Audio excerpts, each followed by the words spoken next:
దేశంలో number 1 per capita income వచ్చిందంటే ఆ రోజు నేను వేసిన ఫౌండేషనే దానికి కారణం.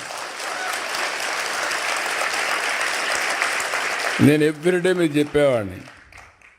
ఫస్ట్ డేస్లో బిగినింగ్లో మీరంతా కూడా ఉద్యోగాలు చేస్తూ ఉంటే అప్పుడంతా కూడా పెద్ద ఉద్యోగాలు లేవు, మీరు గుర్తుపెట్టుకోవాలి. అప్పుడంతా కూడా జాబ్ వర్క్.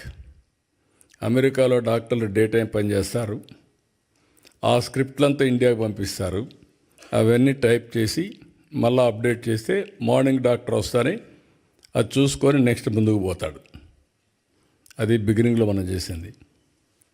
కొన్నిసార్లు ఆ పనులు కూడా మన వాళ్ళకు ఆ ప్రొనౌన్సియేషన్ తెలియకుండా ఇబ్బంది పడితే లండన్ నుంచి ఇంగ్లీష్ లెక్చరర్ని తీసుకొచ్చి మీకు అప్పట్లోనే ట్రైనింగ్ ఇప్పించా. అంటే ఇంగ్లీష్ కొంతమంది ఆ ప్రొనౌన్సియేషన్లో ఇబ్బంది పడుతున్నారని అక్కడి నుంచి ప్రారంభించాం. నేను ఎవ్రీడే చెప్పేవాడిని, మీరు ఉద్యోగం చేయడం కాదు, మీరు ఉద్యోగాలు ఇచ్చే స్థాయికి ఎదగాలి, జాబ్ సీకర్ కాదు జాబ్ ప్రొవైడర్గా తయారు కావాలని ఎప్పుడు చెప్పేవాడిని. అంటే ఆంటర్‌ప్రెన్యూర్స్ కావాలని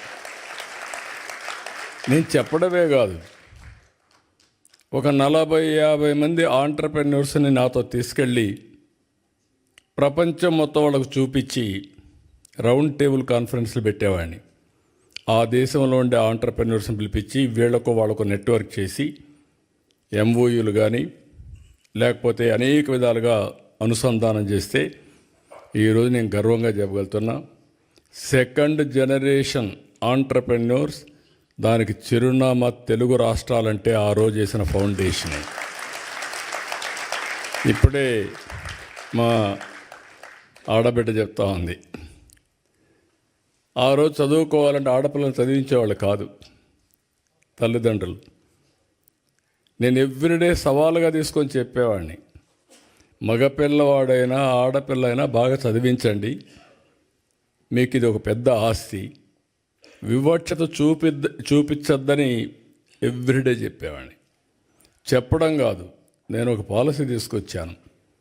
కాలేజ్ సీట్లలో ఉద్యోగాల్లో 33% ఆడబిడ్డలకు రిజర్వేషన్లు పెట్టాను. మొత్తం అప్పుడు పెడితే చాలామంది నన్ను అడిగారు, 33% పెట్టారు, ఇప్పుడు వాళ్ళు 60% వస్తారు, మెరిట్లో కూడా కొన్ని వస్తాయి, మీకు 40 వస్తాయి మగవాళ్ళు అంటే బ్యాక్లాగ్ ఉందిలే, అదన్నీ ఫిలప్ కావాలి, ఆ తర్వాత చూద్దాం మీ కథ అని చెప్పి చేశాను.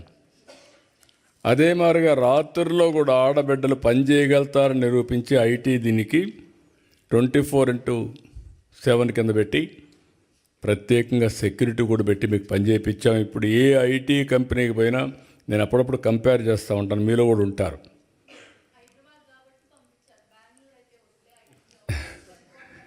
అదేమ్మా, ఇప్పుడు మీరు చూస్తే అప్పుడప్పుడు నేను అడుగుతూ ఉంటాను, భర్త భార్య ఇద్దరు ఐటీ ప్రొఫెషనల్స్ ఉంటారు, ఎవరికి ఆదాయం ఎక్కువ వస్తుందంటే ఏమంటారు, మగవాళ్ళు ఏమంటారు,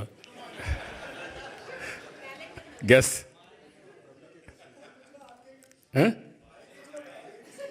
అని కూడా కాదు. మన ఆడవాళ్ళని మనం సరిగా అంచనా వేయలేదు, కానీ there is a theory, right brain left brain. Go and ask your ChatGPT. Ladies are more intelligent than men. It is established fact. మనం నమ్మినా నమ్మకపోయినా అది వాస్తవం. అందుకే ఇవన్నీ నేను ప్రమోట్ చేసినప్పుడు నాకు అనిపించింది చాలా, ఇప్పుడు ఎక్కడికి పోయినా కూడా ఇంకొక ఇది కూడా ఉంది, మీకు గుర్తుపెట్టుకోవాలి. మీరు కూడా ఫాలో కాలేదనుకుంటున్నాను నేను, అయితే ప్రమాదం.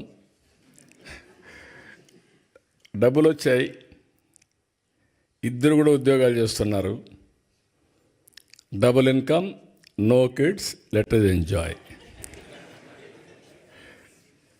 అందుకే ఇప్పుడు యూరోపే కాదు, అన్ని దేశాల్లో కూడా పాపులేషన్ ప్రాబ్లం వచ్చింది, ఏజింగ్ ప్రాబ్లం వచ్చింది. Can you believe? జపాన్ లాంటి దేశం ఇండియా నుంచి మ్యాన్ పవర్ పంపించమని ఫస్ట్ టైం అడుగుతున్నారు. జర్మనీ లాంటి దేశంలో ఇండియన్స్ని యాక్సెప్ట్ చేసి కొంతమంది మనుషులు కావాలని అడిగే పరిస్థితికి వచ్చారు.